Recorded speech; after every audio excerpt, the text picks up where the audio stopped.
જય માતાજી મિત્રો, સ્વાગત છે તમારું મારા મિની વ્લોગમાં। સવારમાં મારા હિયાંશભાઈએ આજ તો નવું કામ કરી નાખ્યું।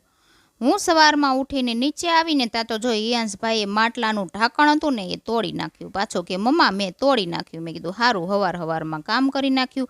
અને ત્યાર પછી પણ એના નખરા તો બંધ થતા જ નહોતા। જો ઘરમાં હિંચકો બાંધી દીધો હતો ને તો હિંચકામાં એને બેહીને નહોતું હિંચકવું, પણ એને લટકીને હિંચકવું હતું।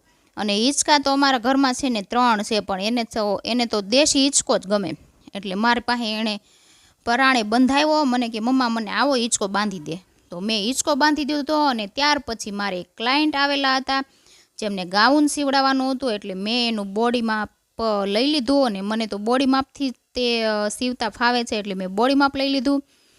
અને ત્યાર પછી મારે એ સીવવાનું હતું, તો સીવવાની તો હજી 2-3 દિવસની વાર છે, એટલે મેં માપ લઈ લીધું। અને ત્યાર પછી જો સાંજે છે ને હનુમાન ચાલીસા કરવાનો ટાઈમ થઈ ગયો તો અમારે, તો જેલીબેન ને પ્રિયલબેન હનુમાન ચાલીસા કરતા હતા ને, તો અમારા હિયાંશભાઈ થોડા બાકી રહે, મમ્મા મારે હનુમાન ચાલીસા કરવી। મેં કીધું સારું કરો।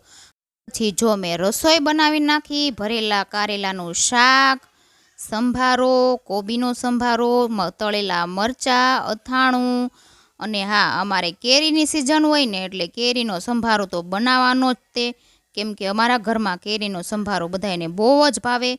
અને ત્યાર પછી ઘનશ્યામ જોતા હતા કે કેમ આ કારેલાનું શાક આવી રીતે બનાવ્યું, કેમ કે પ્રિયલબેનને અને જેલીબેનને કારેલા ભાવે નહીં ને, એટલે મેં એમાં બટેકા પણ નાખેલા હતા, કેમ કે એ બટેકા લઈને ખાઈ લે।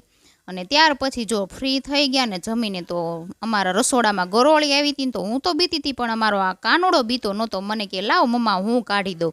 મેં કીધું સારું હાલ તું કાઢી દે। તો જો એ કાઢતો હતો અને હું બાજુમાં ઊભી હતી। અમારા હિયાંશભાઈ નથી બીતા, પણ મને બહુ બીક લાગે છે, હવે એનું શું કરવું। વિડીયો ગમ્યો હોય તો લાઇક, શેર અને કોમેન્ટ કરી દેજો, અને મારા આવા વિડીયો જોવા માટે ચેનલને કરી દેજો સબસ્ક્રાઈબ।